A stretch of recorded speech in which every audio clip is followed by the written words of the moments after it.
अपने प्रोग्राम को आगे बढ़ाते हुए हमारे अगले मुकर्रिर को मैं दावत देना चाहता हूँ। मुफ्ती डॉक्टर साजिद सिद्दीक बेलिम फलाही साहब। मौलाना की आलिमियत है तो सूरत शहर से हुई है। इफ्ताह है तो मौलाना ने हैदराबाद से किया है। BA MA की तालीम भी मौलाना की हैदराबाद से हुई है। और मौलाना का डॉक्टरेट जो PhD हुआ है वो बेंगलोर शहर से हुआ है। मौलाना प्रेसिडेंट है स्ट्रेट पाथ फाउंडेशन के, फाउंडर और डायरेक्टर है राइट वे स्कूल के, और प्रिंसिपल दिनियात भावनगर के है तो मौलाना प्रिंसिपल है। मैं मौलाना से दरख्वास्त करता हूँ कि आए और इस उन्वान के तहत अपने ज़रीन ख्यालात का इजहार करें। मौलाना साजिद सिद्दीक बेलिम फलाही साहब।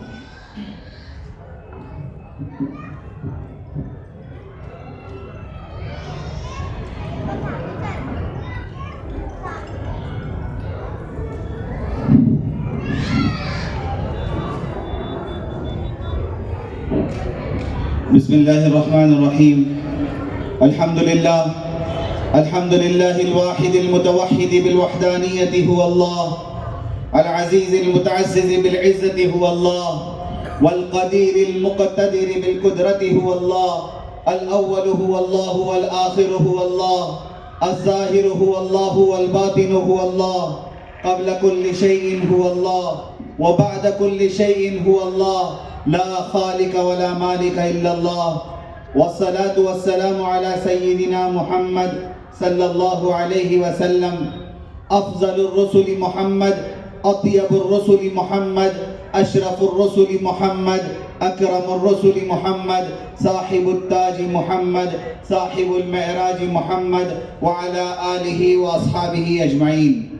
अम्मा बाद, क़ाल अल्लाहु तबारक व तआला फ़ी कलामिहिल मजीद वल फ़ुरक़ानिल हमीद, अऊज़ु बिल्लाहि मिनश शैतानिर रजीम, बिस्मिल्लाहिर रहमानिर रहीम।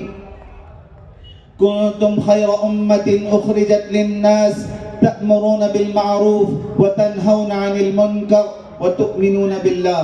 सदक़ल्लाहुल अज़ीम। अस्सलामु अलैकुम व रहमतुल्लाहि व बरकातुहू। अस्सलामु अलैकुम व रहमतुल्लाहि व बरकातुहू। अभी भी असल में लीडरशिप का टॉपिक है तो उसका थोड़ा असर नजर आना चाहिए, तो थोड़ी जोर से आवाज चाहिए। अस्सलामु अलैकुम व रहमतुल्लाहि व बरकातुहू। मैं आखिरी मुकर्रिर हमारे सबके मेहमान मुकर्रम और मुअज़्ज़ज़ जनाब यासिर नदीम साहब की तकरीर से पहले थोड़ा तवा गरम करने के लिए आया हूँ। आपको आखिरी तकरीर बहुत इत्मीनान के साथ, सुकून के साथ सुनना है। उससे पहले मैं थोड़ा तवा गरम कर दूँ, और इसके लिए चाहिए कि पहले हम थोड़ी तरतीब एक वर्कशॉप की या सेमिनार की या टॉक की जैसी होनी चाहिए, उसको कर लेंगे। ख़वातीन जो बीच में बहुत सारा गैप छोड़कर बैठी है, मैं गुजारिश करूंगा दरमियान का गैप जो है आप फिल कर लीजिए प्लीज़। पीछे जो हजरात खड़े हुए हैं, प्लीज़ आपको अभी बहुत बड़े मुकर्रिर को सुनना है, इत्मीनान से बैठ जाइए। यासिर साहब के आने से पहले आप सब इत्मीनान से बैठ जाइए। यहाँ वहाँ इंतशार के साथ घूमते फिरते मत रहिए प्लीज़।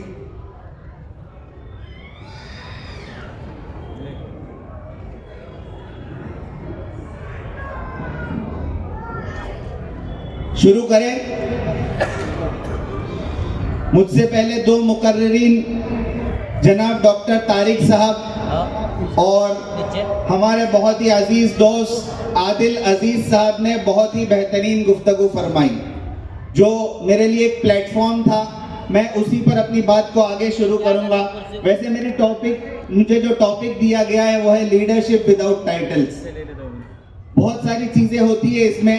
मुझे आधे घंटे का वक्त दिया गया है, मैं 30 मिनट में इंशाल्लाह अपनी बात को ख़त्म कर दूंगा, लेकिन आपका थोड़ा साथ मुझे चाहिए ताकि मैं अपनी बात को तकमील तक पहुंचा सकूं। आप सब रेडी हैं?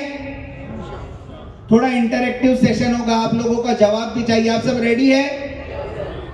चलिए हम लोग एक एक्टिविटी से बात को शुरू करेंगे। एक एक्टिविटी से हम लोग बात को शुरू करेंगे। सामने आपको नजर आ रहा है, एक स्क्रीन नजर आ रही है सबको? प्लीज जरा हाथ उठाइए, स्क्रीन नजर आ रही है? चलिए तारिक साहब ने जहां से बात को शुरू किया था, अल्लामा इकबाल का एक शेर, निगाह बुलंद सखुन दिल नवाज, जो कम्युनिकेशन की बात आपने फरमाई, मैं लीडरशिप के लिए जो बुनियादी चीज है कम्युनिकेशन, उसी से अपनी बात को शुरू कर रहा हूं। और उसके लिए एक एक्टिविटी है। आप लोगों को औरंगाबाद का शहर माशाल्लाह काफी पढ़े लिखे लोगों का शहर है, बहुत सारी चीजें आप लोग माशाल्लाह कर रहे हैं। बहुत खुशी हुई इस शहर में आकर और आपकी एक्टिविटीज को देखकर। अल्लाह कबूल फरमाए, मजीद तरक्की अता फरमाए। एक छोटा सा कैलकुलेशन वाला ये खेल है, एक एक्टिविटी है। आप सबके पास पेपर पेन हो तो उसको भी इस्तेमाल कर सकते हैं, या फिर आप अपने मोबाइल पर भी ये कैलकुलेशन कर सकते हैं। बहुत आसान सी एक्टिविटी है, लेकिन सबका करना जरूरी है ताकि हम एक रिजल्ट तक पहुंच सके। सब रेडी है? चलिए माशाल्लाह। सबसे पहले आपको क्या करना है, देखिए, think of a number from 1 to 9। 1 से 9 तक एक नंबर को आपको सोचना है। कोई भी एक नंबर 1 to 9 आपको सोचना है। जिसका जिसका हो गया हाथ उठा दीजिए फौरन। चलिए माशाल्लाह हो गया। नंबर 2, आपको ये करना है, multiple your number by 9। Stage पे जो बैठे हैं वो भी कर सकते हैं ये एक्टिविटी। आपने 1 से 9 के दरमियान जो नंबर सोचा है उसको 9 से मल्टीप्लाई करिए। जो भी नंबर आपने 1 to 9 के बीच में सोचा है उसको 9 से मल्टीप्लाई करिए। हो गया? चलिए माशाल्लाह। Number 3, add the 2 numbers of your above answer. यानी आपने जब पहले नंबर को 9 से मल्टीप्लाई किया तो आपको 2 डिजिट मिले होंगे। 2 डिजिट मिले सबको। 9 से मल्टीप्लाई करने के बाद 2 डिजिट मिले। उन दोनों डिजिट्स को आप आपस में मिला दीजिए।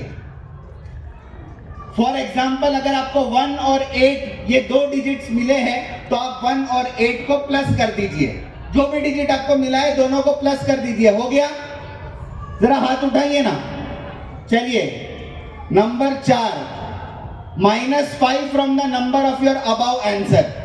जो भी आंसर आपके पास आया है उसमें से 5 को माइनस कर दीजिए, 5 को माइनस कर दीजिए। हो गया खवातीन? हो गया। चलिए माशाल्लाह। इसके बाद यहाँ थोड़ा सोचना है, देखिए थोड़ा गौर करिएगा। If your answer is 1, it equals to A। अगर आपको जो जवाब मिला है वो है 1 तो आप उसको A में कन्वर्ट कर दीजिए। अगर आपको जो जवाब मिला है वो है 2 तो आप उसको B में कन्वर्ट कर दीजिए। अगर आपको जो जवाब मिला है वो है C तो आप उसको 3 है तो उसको C में कन्वर्ट कर दीजिए। आपका जवाब अगर 4 है तो उसको D में कन्वर्ट कर दीजिए, इला आखिरी। जो भी जवाब है उसको अल्फाबेट में कन्वर्ट कर दीजिए। सबने किया? हो गया। चलिए अब think of the country beginning from your letter. आपने जो अल्फाबेट में उसको कन्वर्ट किया है उससे कोई एक कंट्री का नाम आप सोचिए। जी हो गया?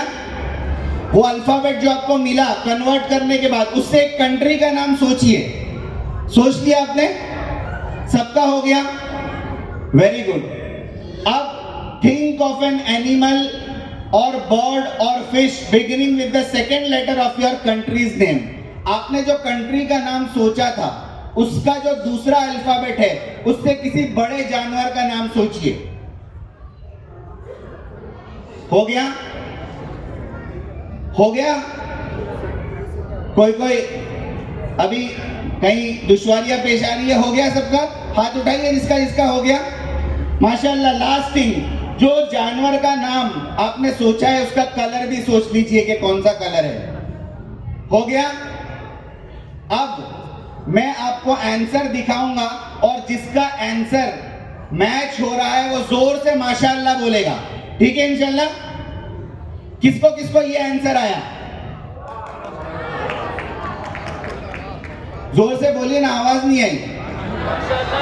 ये आंसर आया? कैसे आया? ये आंसर कैसे आया? जी ये आंसर कैसे आ गया? मुझे तो नहीं पता था आप क्या सोच रहे। लेकिन आंसर सबका यही आया, राइट? चलिए, इसमें कोई रॉकेट साइंस नहीं है, बहुत आसान सी चीज है। और वो आसान सी चीज ये है कि मैंने अपने कम्युनिकेशन के जरिए से आपको उस आंसर तक लीड किया। मैं क्वेश्चंस ऐसे करते गया कि आंसर आपका यहीं आकर रुकना था। तो ये है पावर ऑफ कम्युनिकेशन।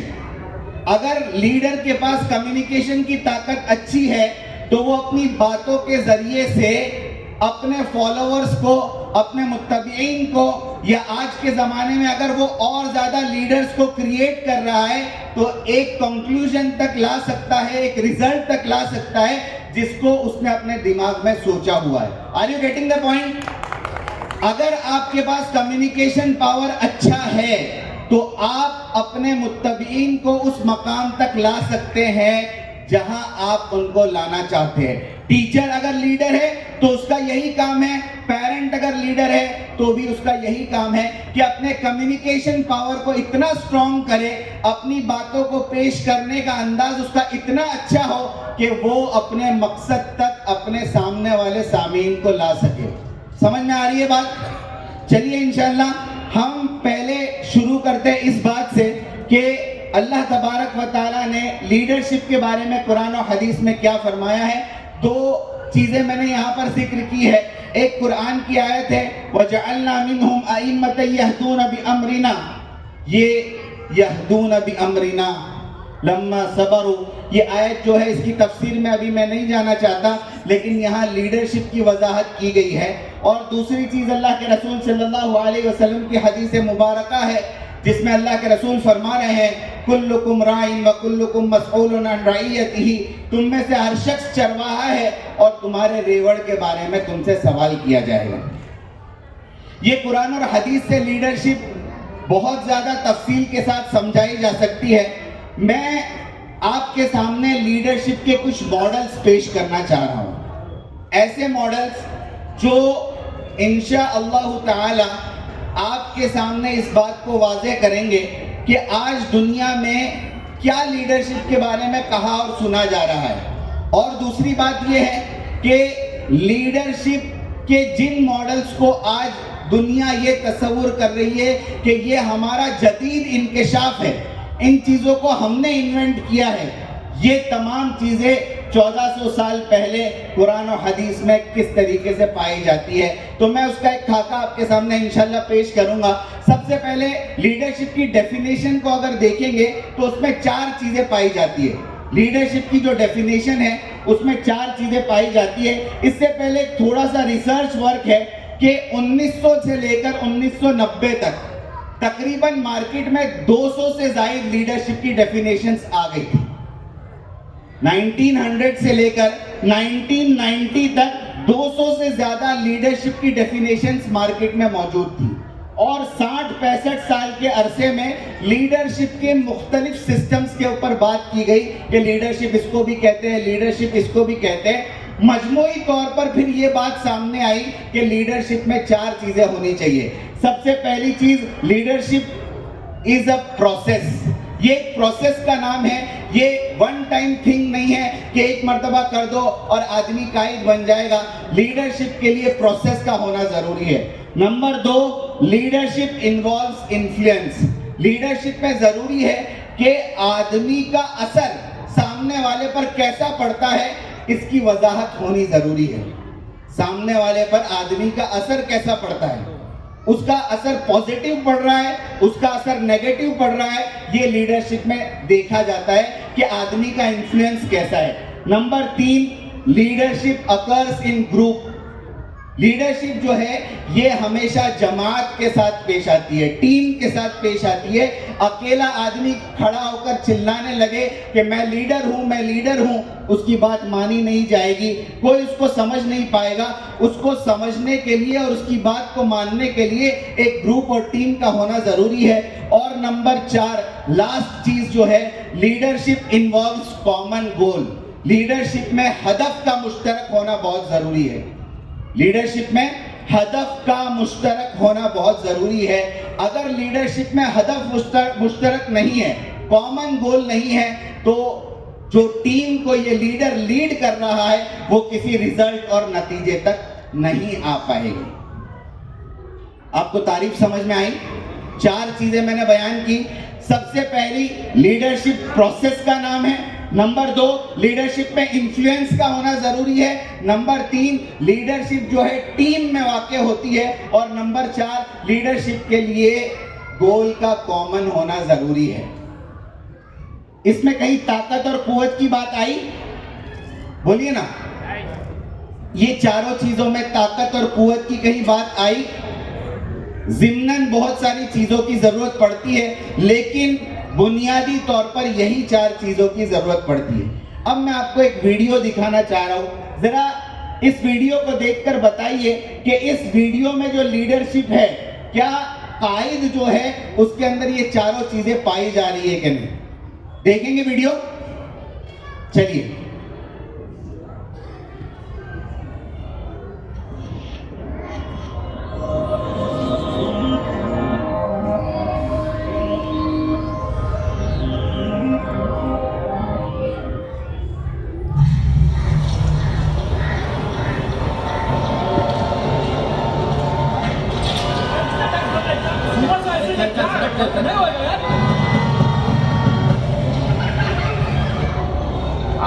सर, आपके लिए उस पार कार का इंतजाम किया है sir.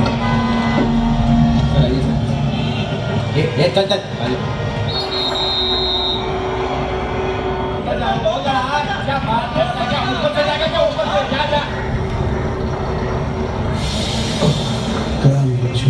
I hate this movie. कुछ करो ना। मेरे वहाँ जाके क्या उखाड़ने लगा?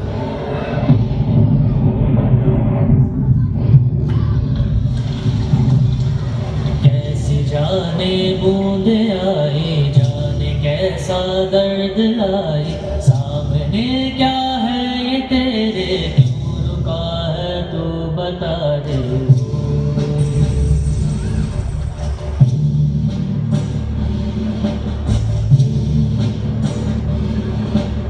कौन तुझको पार लेगा, कौन होगा वो मसीहा, तुझसे तू ढूंढता है, तू ही है तू वही है।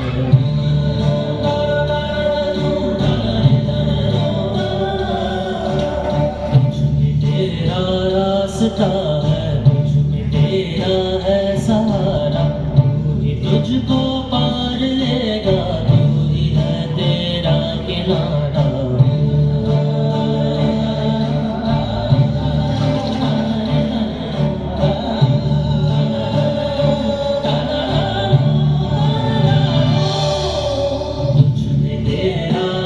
है तुझ में तेरा है सहारा, तू ही तुझको पार लेगा, तू ही है तेरा किनारा। ढूंढता है तू ही है, तू ही है, तू ही है तेरा मसीहा हो।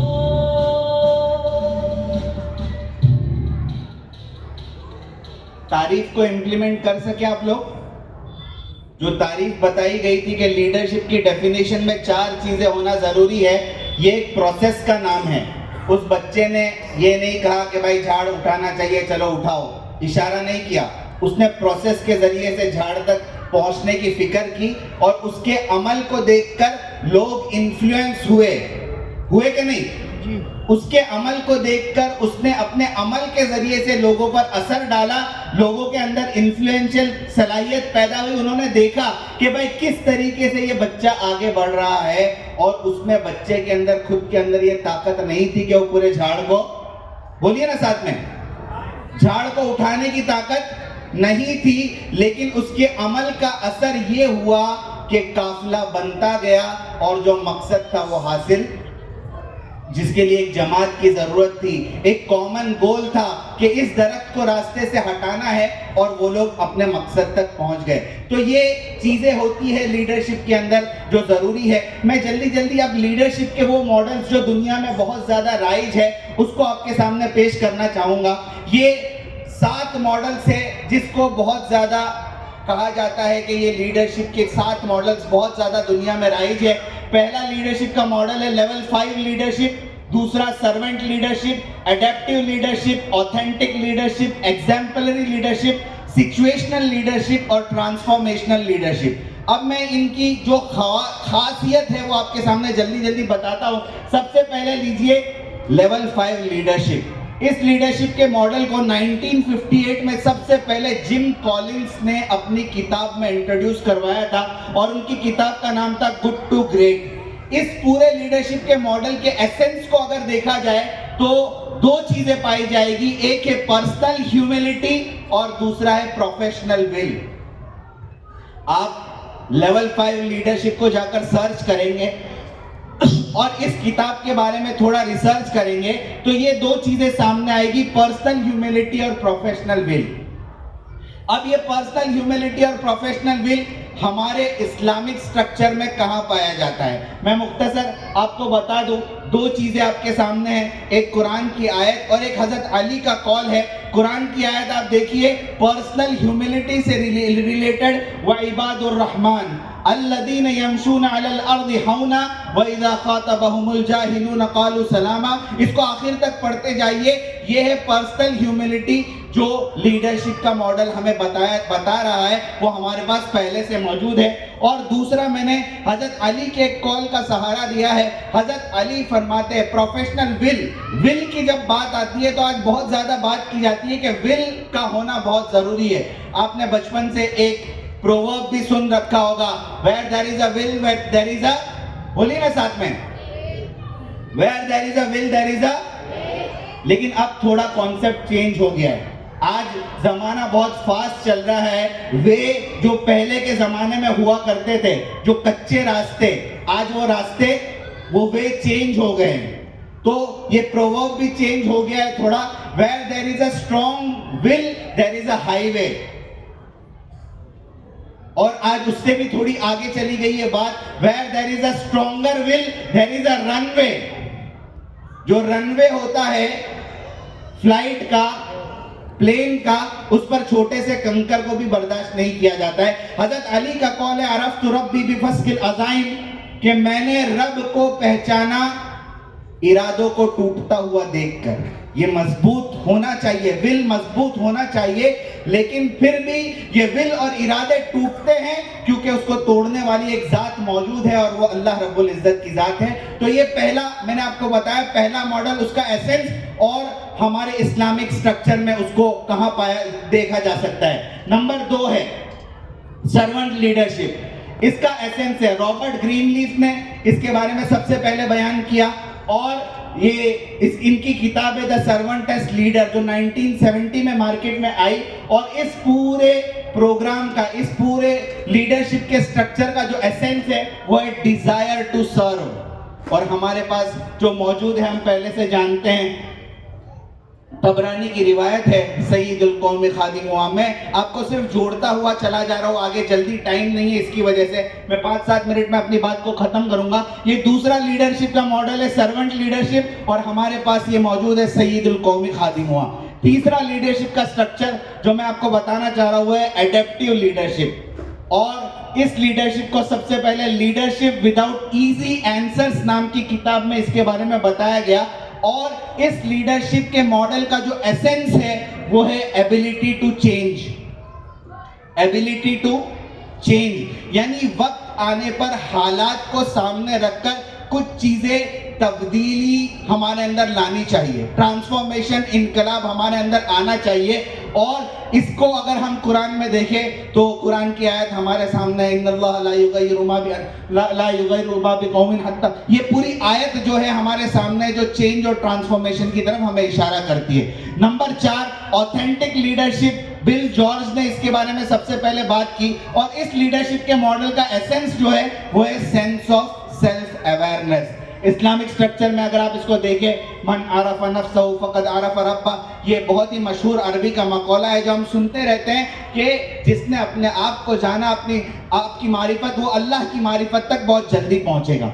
Number 5 exemplary leadership. कॉजेस और कॉस्नर बहुत ही मशहूर लीडर्स समझे जाते हैं, लीडरशिप के बहुत ही मशहूर गुरु समझे जाते हैं। उन्होंने अपनी किताब लीडरशिप चैलेंज में 1987 में इस पूरे कॉन्सेप्ट को पेश किया, और इस पूरे कॉन्सेप्ट का जो एसेंस है वो है डायनामिक्स ऑफ रिलेशनशिप के जो डायनामिक्स है, आप अल्लाह के रसूल सल्लल्लाहु अलैहि वसल्लम की सीरत कुरान करीम के जरिए से देखें, फबिमा रहमतिन मिनल्लाहि लिंता लहुम, इस पूरी आयत की तफसीर को आप देखें कि किस तरीके से इस आयत में अल्लाह के रसूल सल्लल्लाहु अलैहि वसल्लम के रिलेशनशिप को बताया गया है और उसके डायनामिक्स को समझाया गया है। ये पूरी लीडरशिप का जो मॉडल है उसका एसेंस है। उसके बाद है सिचुएशनल लीडरशिप। पॉल हेर्सी और केन ब्लैंचर्ड ने इसके बारे में सबसे पहले बात की, और इस लीडरशिप की जो स्टाइल है और इसका जो एसेंस है वो है एडजस्टिंग द स्टाइल। वक्त आने पर आपको लीडरशिप की स्टाइल में फ्लक्चुएशन लाना पड़ता है, स्टाइल को एडजस्ट करनी पड़ती है। और सीरत से अगर आप इसकी मिसाल देखें सिचुएशनल लीडरशिप की, तो दो मिसालें हमारे पास है, गज़वा बदर का वाकया और सुलह हुदैबिया का वाकया। दोनों वाकये हमारे सामने। गज़वा बदर में अल्लाह के रसूल सल्लल्लाहु अलैहि वसल्लम जंग की नीयत से मदीना से नहीं निकले थे, आपका इरादा काफिले का था, लेकिन हालात ऐसे पैदा हो गए कि आपको जंग करना पड़ी। सिचुएशनल लीडरशिप को समझिए कि सिचुएशन इस बात का डिमांड कर रही थी, तकाजा कर रही थी कि आपको अब जंग करना पड़ेगी। आपको वो पूरा सीरत का वाकया आपके सामने होगा। अल्लाह के रसूल ने मुहाजिरीन और अंसार को सामने बिठाया और सवाल करना शुरू किया कि क्या आप क्या कहते हो। मुहाजिरीन ने कहा अल्लाह के रसूल हम तैयार है। फिर से सवाल किया कि आपकी क्या राय है। मुहाजिरीन ने फिर से कहा कि हम तैयार है। 3 मरतबा अल्लाह के रसूल ने सवाल किया, तीनों मरतबा मुहाजिरीन ने कहा कि हम तैयार है, लेकिन अल्लाह के रसूल अंसार का जवाब सुनना चाह रहे थे। चौथी मरतबा अंसार की तरफ से जवाब आया और सिचुएशन के मुताबिक अल्लाह के रसूल ने प्लान किया, और यही वाकया सुलह हुदैबिया के मौके पर हुआ। अल्लाह के रसूल उम्रे का इरादा करके आए थे, लेकिन वहां पर सुलह करनी पड़ी। तो सिचुएशन के हिसाब से लीडर को बहुत सारी चीजें चेंज करनी पड़ती है। आगे ट्रांसफॉर्मेशनल लीडरशिप, इस लीडरशिप का जो एसेंस है वो है इंस्पिरेशन एंड मोटिवेशन। और सीरत में अगर आप देखें अल्लाह के रसूल सल्लल्लाहु अलैहि वसल्लम की पूरी जिंदगी इंस्पिरेशन से भरी हुई है। आपके अदालत के वाकयात को देख लीजिए, आपकी सदाकत के वाकयात को देख लीजिए, आपकी शुजाअत के वाकयात को देख लीजिए, आपको इंस्पिरेशन और मोटिवेशन मिलेगा। और सीरत ही ऐसी चीज है जो लीडरशिप विदाउट टाइटल कहलाने की लायक है। यानी टाइटल से मुराद ये नहीं है कि कोई टाइटल मिले तो ही हम काम करें। अल्लाह के रसूल सल्लल्लाहु अलैहि वसल्लम ने जिस लीडरशिप का नमूना हमारे सामने पेश किया उसे किसी टाइटल की जरूरत नहीं थी। आप देखिए अल्लाह के रसूल सल्लल्लाहु अलैहि वसल्लम की क्या क्या सिफात थी, और अल्लाह के रसूल सल्लल्लाहु अलैहि वसल्लम जो रोल मॉडल थे उनके अंदर किन किन चीज़ों को अल्लाह तबारक व तआला ने किस तरीके से कूट कूट कर भरा था, और अल्लाह के रसूल सल्लल्लाहु अलैहि वसल्लम ने क़ियादत किस तरीके से की। ये हमारे लिए रोल मॉडल है। और सिर्फ हम ही नहीं, दुनिया के मुख्तलिफ दानिश्वर जिनको कौमों ने दानिश्वर तस्लीम किया है, उन्होंने अल्लाह के रसूल सल्लल्लाहु अलैहि वसल्लम के बारे में बहुत सारी चीज़ें, ये पूरा एक डाटा है जहां आप देख सकते हैं कि अल्लाह के रसूल सल्लल्लाहु अलैहि वसल्लम की क़ियादत के बारे में लोगों ने क्या क्या कहा। अभी वक्त नहीं है, मैं इसको स्किप कर रहा हूँ, आप देखिएगा। मैं आखिर में एक मिसाल देना चाहूँगा कि लीडरशिप में क्या चीज़ ज़रूरी होती है। आप ये वाक़ये को शायद जानते हो, ये कैप्टन सूली है जिनके बारे में फिल्म भी बनी हुई है, मिरेकल और हडसन कहा जाता है। ये न्यूयॉर्क के एक एयरपोर्ट से प्लेन लेकर उड़ते हैं। थोड़ा गौर से सुनिएगा इसको। ये न्यूयॉर्क के एयरपोर्ट से प्लेन लेकर उड़ते हैं। तकरीबन 155 पैसेंजर्स जो है प्लेन में होते हैं, और प्लेन लेकर जैसे ही वो उड़ते हैं, 2 परिंदे आकर प्लेन के कांच के साथ टकरा जाते हैं और प्लेन बिल्कुल बेकाबू हो जाता है। उनको इमरजेंसी लैंडिंग करना जरूरी हो जाता है, और वो इमरजेंसी लैंडिंग करते हैं। अब देखिए, इसको एविएशन कंपनी का सबसे कामयाब ऑपरेशन समझा जाता है, यानी बहुत ही अच्छे से इन्होंने लैंडिंग करवाई। लेकिन एक बात जो मैं यहाँ पर बताना चाह रहा हूँ कि कैप्टन सूली ने जब ये देखा कि मसला बहुत ज़्यादा बिगड़ गया है और हालात जो है काबू से बाहर चले गए हैं, क्राइसिस हो गई है, तो क्राइसिस के सिचुएशन में लीडर को क्या करना चाहिए? ये पायलट जो है ये प्लेन का लीडर था, पूरे प्लेन का लीडर जो है ये पायलट था। अब ये क्राइसिस की सिचुएशन में हमारे लीडर्स क्या करते हैं, बताएंगे कुछ? क्राइसिस के सिचुएशन में हमारे लीडर्स क्या करते हैं? हमारे लीडर्स ब्लेम गेम खेलते हैं। ये क्राइसिस तेरी वजह से हुआ, ये परेशानी तेरी वजह से आई और इसका जिम्मेदार तू है। कैप्टन सूली ने 2 काम किए जो ऐसे वक्त में लीडरशिप के लिए सबसे ज्यादा जरूरी होते हैं। आप देखिए, सबसे पहले कैप्टन सूली ने जो काम किया वो ये था। क्या है? क्या है बोलिए ना, ऊपर का जुमला पढ़िए ना जोर से। माई एरोप्लेन, यानी क्राइसिस के वक्त लीडर की सबसे बड़ी जिम्मेदारी होती है कि वो ऑनरशिप ले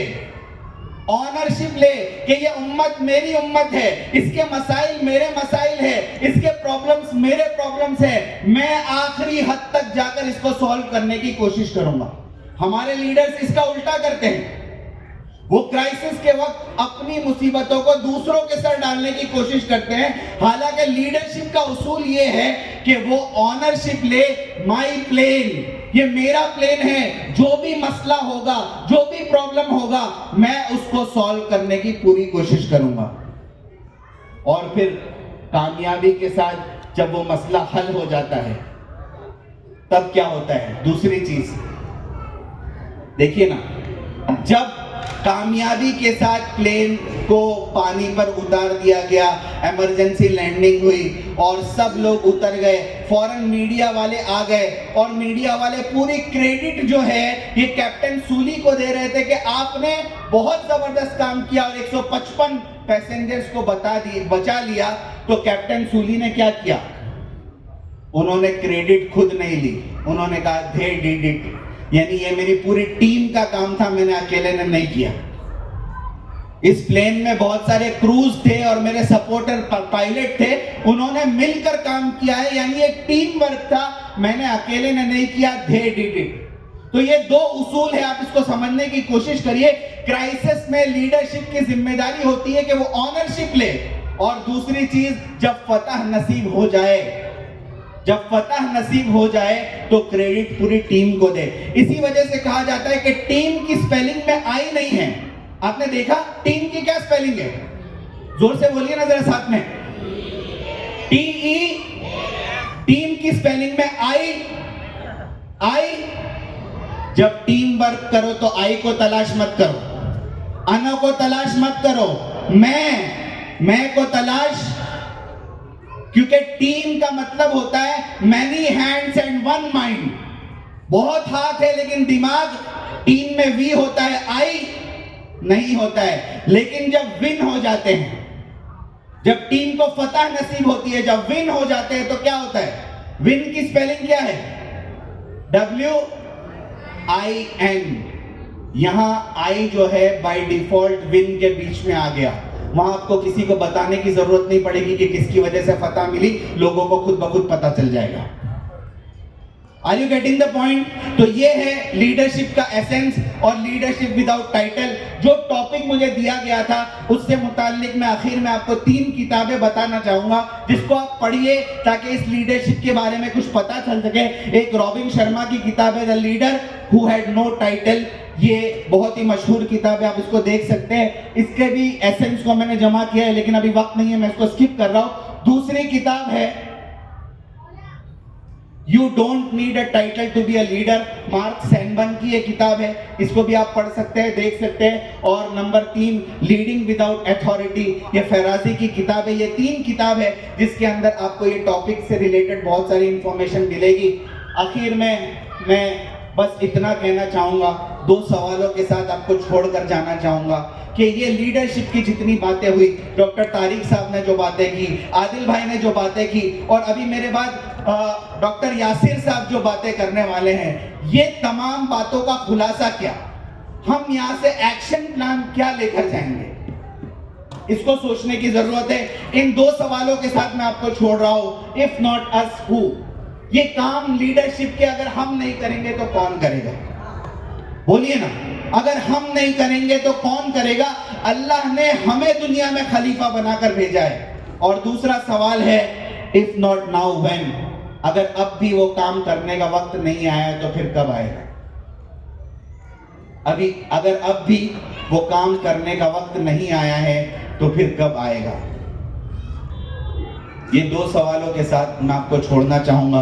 अल्लाह तबारक व तआला से मैं दुआ करता हूँ कि ये जो बेहतरीन प्रोग्राम जिन लोगों ने मिलकर मुनाकिद किया है, माइंड्स इन मोशन की पूरी टीम, अल्लाह तबारक व तआला उनके इल्म में, अमल में बरकत अता फरमाए और उनको उम्मत के लिए ज़्यादा से ज़्यादा नाफ़े बनाए। मैं तमाम ऑर्गेनाइज़र्स का शुक्रिया अदा करना चाहूँगा, तमाम हाजिरीन का जो यहाँ पर बैठे हैं, इतनी रात को और बहुत गौर से सुन रहे हैं, उनका मैं शुक्रिया अदा करना चाहूँगा। अल्लाह तबारक व तआला इन कहीं सुनी जाने वाली बातों पर हमें अमल करने की तौफीक अता फरमाए। ये तमाम काम जो है बहुत मुश्किल है, हम जानते हैं कि आसान नहीं है, लेकिन मेरा एक फेवरेट शेर है जो मैं अक्सर अपनी तकरीर के खात्मे पर तकरीर ख़त्म करते हुए सुनाता हूँ। मैं वो शेर के साथ अपनी बात को ख़त्म करना चाहूँगा कि मसाइल बहुत मुश्किल है, हम समझ सकते हैं, लेकिन मुश्किल नेस्त के आसान शब्द। देख जिंदा से परे नक्शे चमन जोशे बहार, देख जिंदा से परे नक्शे चमन जोशे बहार, रक्स करना है तो तू पाओ की जंजीर न देख। थैंक यू वेरी मच, जज़ाकल्लाहु अहसनल जज़ा।